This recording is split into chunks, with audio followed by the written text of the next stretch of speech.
They say the strongest people carry their pain in silence. And for a long time, you may have believed that. You may have worn that silence like a badge. Smiled when asked how you were doing. Said I'm fine when something inside you was anything but. There is a quiet epidemic hiding in plain sight, not in hospitals, not in crises, but in the spaces between sentences. In the slight pause before someone answers, "How are you?" In the laughter that comes just a little too quickly. In the person who always checks on everyone else but never asks to be checked on. What if the person who seems the most okay is sometimes the one who is hurting the most deeply? This film is not about weakness.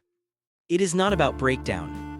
It is about the invisible architecture people build around their pain and why, for so many, pretending to be fine feels safer than the truth. Let's begin.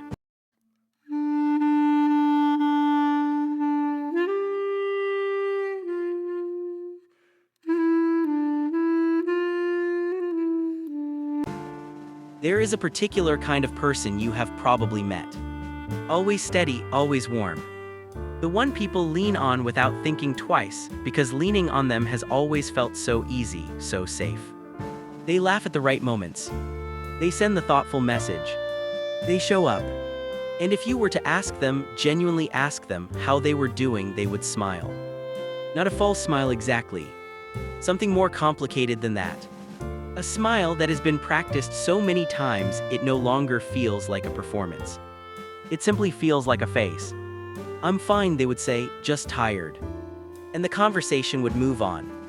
What most people never consider is that this person, the steady one, the capable one, may be living inside a silence so deep it has its own geography.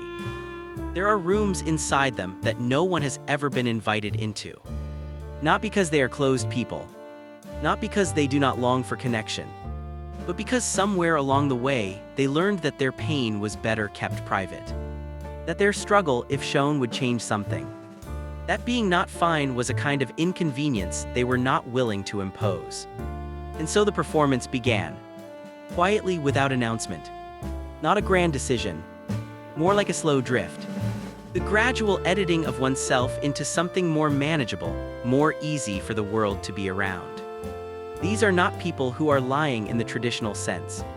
They have simply become so fluent in the language of okay that even they sometimes forget they are speaking it. They will check on you at midnight but not pick up the phone when something inside them is unraveling. They have learned to take up the right amount of space. No more is never more.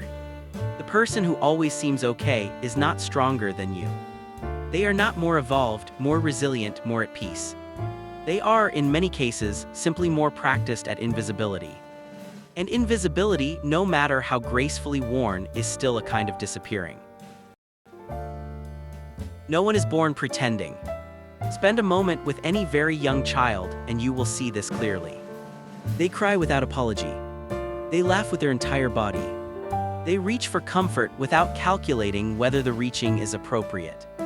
Children in their earliest form are entirely without performance. That education comes later. And it rarely announces itself. Think back, if you are willing, to the first time you learned that your pain was a problem. It may not have been a dramatic moment. More often it was something small. A parent who was too exhausted to hold your fear, so you quietly folded it away. A household where tension lived in the walls and the unspoken rule was that no one added to it. A caregiver who loved you genuinely, deeply loved you, but who transmitted, without meaning to, the message that discomfort was something to be hidden. Stop crying, you're okay. Don't be so sensitive. Look how you're upsetting everyone. None of these sentences needed to be cruel to be formative. They only needed to be repeated. And in the way that water shapes stone, not through force but through consistency, they shaped something. The child learns to look outward before looking inward. Not what am I feeling, but what is safe to feel here. Not what do I need, but what will this cost the people around me if I ask for it. They become, without anyone asking them to, exquisitely attuned to the emotional temperature of the room. And in that attunement they lose something. The mask is rewarded. The child who stops crying does not get told they are too much.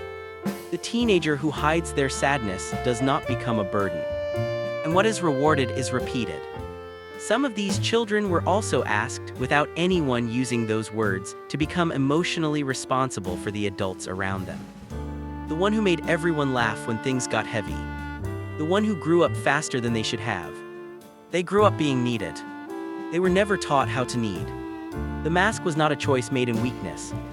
It was a structure built in intelligence, the survival intelligence of a child who understood accurately what was required of them. The tragedy is not that the mask was made. The tragedy is that no one ever told them that the person underneath it was not only acceptable, but wanted. That they did not need to earn their place by being easy. That being not fine was not a burden. It was simply being human. The body keeps score. It is a phrase passed between people in hushed conversations, underlined in borrowed books, shared in the middle of the night by those who recognized in it something they could not yet name in themselves. But what is actually happening, not in the story they tell, but in the biology beneath it? The performance of okayness is not simply a social habit. It is a neurological event. And like all neurological events repeated consistently over time, it leaves a mark on the architecture of the self. The human body is constantly beneath the level of conscious awareness, scanning the environment for signals of safety and threat. For someone who has learned that emotional expression is unsafe, that showing pain invites consequence, this monitoring system has been trained toward one exhausting conclusion. Concealment is safety. When an emotion arises and is consistently pushed down rather than processed, it does not disappear. Emotions are physiological events. They arrive in the body as shifts in heart rate, as changes in breath, as the particular weight that settles behind the sternum when something is wrong and no one is being told. Suppressing them does not end the event. It only interrupts the completion of it. Research has shown that chronic emotional suppression is associated with elevated cortisol levels, nervous system dysregulation, and a reduced capacity to accurately identify what one is feeling at all. There is a condition called alexithymia, a reduced ability to identify and describe one's own emotional states. In its milder forms, it shows up as a kind of internal blankness. The sense of knowing something is wrong without being able to locate what. It is the neurological endpoint of a childhood spent learning not to feel. Not because feeling was impossible, but because it was, for too long, too dangerous to practice. Performing okayness is also metabolically expensive. It costs something every single day in a currency that does not show up on any visible ledger. This is why these individuals describe a tiredness that sleep does not fix. Why they can be surrounded by people who love them and still feel, somewhere beneath the performance, profoundly and inexplicably alone. They are running two systems simultaneously, the one the world sees and the one that has never been given a voice. The body keeps score. Not in accusations, not in collapse, but in the quiet accumulation of everything that was felt and never spoken. And somewhere in that distance, patient waiting is the truth of them. Unchanged, unerased. Simply waiting to be found. There is a particular kind of loneliness that has no clean name. Not the loneliness of isolation. This loneliness is different. It lives inside full rooms. It sits at dinner tables surrounded by people who love you, and it does not announce itself. It simply hums quietly beneath the surface of everything. It is the loneliness of being known only partially. Of being loved for a version of yourself that is real, but not complete. They know the interior lives of the people around them in extraordinary detail. They have listened carefully, remembered precisely, shown up consistently. But they have never allowed others to be deeply present for them. Not because they do not long for it, but because allowing it would require something that feels, at a level beneath logic, genuinely dangerous. It would require being seen. What if they see it and find it too much? What if the careful version of me was the only version worth loving? And so the intimacy gap widens. Not through cruelty, not through indifference, but through the quiet choice to offer warmth without vulnerability, connection without exposure, presence without transparency. There is a specific experience that many people who mask their pain describe. It is the experience of being deeply cared for in ways that do not quite reach the place that needs caring for. Someone checks on them and they feel the warmth of being thought of. And underneath that warmth, a quiet ache for a different kind of checking in. Not "how are you doing" as a pleasantry, but "how are you really doing," asked by someone with enough stillness to wait for an honest answer. And even when that question comes, something in them deflects. Not from dishonesty, from habit. "I'm fine, just a bit tired, but tell me about you." The curtain does not only separate them from others, it separates them from themselves. There are people who have worn the mask for so long that the question, "How are you feeling?" directed inward, produces not an answer but a kind of blankness. The sensation of reaching for something and finding the shelf empty. The river still runs. It has simply gone underground. It is the fatigue of a person who has never, not once, been fully off duty. Who has never sat with another human being and thought, "I don't have to perform here, I can just exist." And beneath the terror of being seen, quiet, patient, having waited a very long time, is the most human longing there is. To be known. To be held not in pieces but whole. To lay the curtain down. Just once. And find that the room does not empty. Every wall, no matter how carefully constructed, has a threshold. Simply a point at which the accumulated weight of everything it was built to contain begins, quietly, to exceed its capacity. This is not failure. This is physics. And for the person who has spent years maintaining the performance of okayness, there comes a moment when the wall does what all walls eventually do. It shows a crack. The crack rarely arrives the way people imagine it will. Not the dramatic collapse, not the visible unraveling. For most people, the crack does not announce itself. It appears in the margins.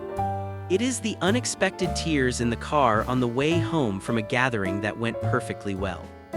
It is the disproportionate grief over something small, a song, a season changing, a stranger's kindness on an ordinary afternoon. It is lying awake at 3 a.m. with a feeling vast, unnamed, patient, that has been waiting for the quiet to make itself known. These moments are not breakdowns. They are the self finding ways around the performance. The truth looking for a door. There is also the crack that shows up as numbness. The gradual dimming of things that used to bring genuine pleasure. The sense of moving through one's own life at a slight remove. They show up, they deliver, they smile. But something behind the eyes has gone still. And sometimes the crack arrives not from within, but from without. Someone who asks the right question with enough stillness and enough love that the usual deflection simply does not work. The moment of honest disclosure, unplanned, unrehearsed, that lands in the room and does not destroy it. Because they reveal something the nervous system had long since classified as untrue. It is survivable to be seen. The room did not empty. The person stayed. And that single data point, small, specific, almost accidental, can make the wall feel for the first time optional. The crack is not the problem. The crack is the beginning of the answer to a question the wall was never designed to ask. What would happen if I let someone see? Nothing bad would happen. In fact, something necessary might finally begin. There is no moment when the mask simply falls away. Healing does not arrive as a single event. It comes as a direction, not a destination. It begins with a question, asked inward in private. What am I actually feeling right now? Not what is appropriate to feel. Not what would cause the least disruption. Simply what is true. For someone who has spent years routing around their own interior, this question can feel surprisingly difficult. Sometimes what arrives first is the blankness. But the blankness is not absence. It is distance. And distance, unlike absence, can be closed. Healing also requires other people. Not all the way, not immediately. But allowing someone in slightly, incrementally, requires a specific and learnable courage. It requires the practice of small truths. Not confessions, but the quiet, deliberate offering of something real. I've been finding things hard lately, to someone who has demonstrated they are capable of receiving it. And then waiting to see whether the room remains intact. Each time a small truth is offered and received without consequence, the nervous system updates. This was safe. I offered something real, and the world did not rearrange itself. Perhaps I do not have to earn my place here by being easy. There will be days when the mask goes back on. Not as failure, but simply because the nervous system is not yet fully convinced. And on those days, the invitation is not to judge the performance. It is simply to notice it. I put the mask on today. I wonder why. I wonder what was underneath it. That noticing, quiet, non-punishing, curious, is itself a form of self-contact. A small act of return. Healing looks like this. Not the dramatic removal of the mask, but the slow, patient, deeply courageous practice of taking it off in private first, then in the careful company of trusted others. And discovering again and again that the person underneath was never the problem. That they were never too much. That the silence they maintained for so long was not proof of their strength. It was proof of how alone they felt in their pain. There is a Japanese art form called kintsugi. The practice of repairing broken pottery not by concealing the damage, but by filling the cracks with gold. The breakage is not a flaw to be hidden. It is part of the object's history. And in being honored rather than erased, it becomes not the object's weakness but its most distinctive beauty. Consider what it has taken to be the person this film has been about. The extraordinary, largely unacknowledged feat of endurance involved in moving through a life while maintaining, simultaneously, a performance so seamless that even the people closest to them rarely suspected it was a performance at all. This is not weakness dressed up as strength. This is a form of strength that has simply never been named correctly. The world admires the outcome without understanding the cost. It sees the wall and calls it character without asking what was built into the foundation to make it stand. Because to be admired for your endurance is not the same as being seen in your struggle. And being seen, truly, honestly seen, is what the human heart has always needed most. The authentic self was never destroyed. It was only waiting. Patient as water. Persistent as light through a curtained window. The people this film has explored carry within them something easy to overlook. They carry extraordinary empathy. Because you cannot learn to read a room with that precision, to attune so carefully and so young to the emotional weather of others, without developing a sensitivity to human experience that is genuinely rare. They notice what others miss. They feel what others skim over. The very thing that wounded them also shaped them. And the shaping, though painful, is not without its beauty. A human life is not a problem to be solved. A person is not the sum of their damage. The mask and the history that made it necessary and the exhaustion of maintaining it, all of this is not a diagnosis. It is a life. A specific, irreducible, deeply human life. Lived with more courage than it was ever given credit for. The crack in the wall is not the end of the wall, but it is the beginning of the light getting through. The gold in the crack, the light in the unfinished, the extraordinary, quiet courage of a human being who is still, after everything, trying. That is not a small thing. That is, in fact, everything.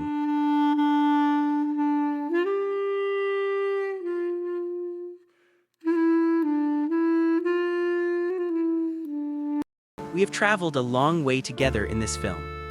Through the practiced smile in the childhood room where the mask was first constructed. Through the neuroscience of suppression and the invisible tacks of the curtain. Through the crack in the wall and the slow, courageous practice of learning to exist without the performance. And now we arrive here. Not at a conclusion exactly. At a resting place. If you have watched this far, it is worth asking gently, without pressure, what brought you here. Was it recognition? The quiet experience of watching your own interior life reflected back in words you did not write but could have. Or perhaps you came here thinking of someone else. Someone who always seems okay. Who checks on everyone and never asks to be checked on. Either way, whatever brought you here, you are welcome. Because this is what needs to be said clearly at the end of a film about people who have spent their lives hearing the opposite. You do not have to be fine here. Not in this space, not in this moment. Here, whatever you are actually feeling is not a burden. It is not too much. It is simply human. If parts of this film stirred something you have grown practiced at not stirring, that discomfort is worth sitting with gently without rushing to resolve it. You do not have to do anything with what you are feeling right now. You only have to let it be here for a moment without editing it. That is enough. That is in fact more than enough. There are others watching this right now in different cities, different rooms, different lives, who recognize themselves in these chapters the same way you may have recognized yourself. You are not alone in this. You never were.